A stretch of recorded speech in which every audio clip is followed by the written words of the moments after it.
What are the differences between traceable fixed cost controllable and traceable fixed costs committed?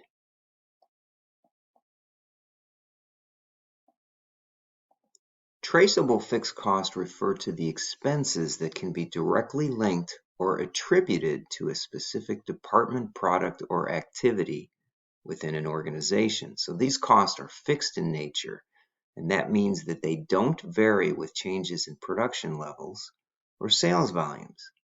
Within the category of traceable fixed cost, two subcategories are commonly distinguished. One is controllable, the other is committed cost. So here's a detailed explanation of each. Traceable fixed cost, controllable. Let's look at number one here.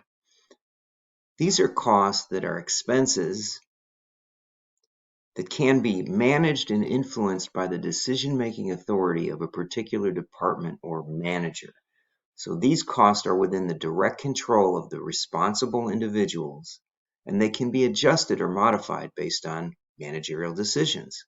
Controllable costs typically include items like labor costs, raw material costs, supplies, and certain overhead expenses that can be directly influenced by the department or the manager. For example, a production manager may have the authority to adjust labor costs by hiring or laying off workers, or negotiate prices with suppliers to obtain better deals. Then there are traceable fixed costs that are committed.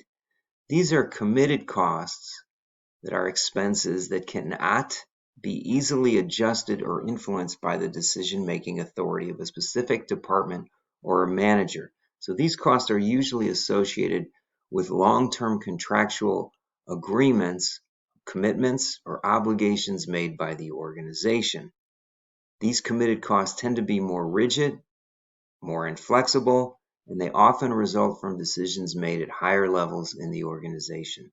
So again, the big difference is it controllable or not controllable by the level of management that you're influenced in or that you're focused on? Okay. Examples of committed costs include lease payments, loan repayments, insurance premiums, and even depreciation expense associated with long-term assets. These costs are less susceptible to short-term managerial control and require significant effort to modify or eliminate.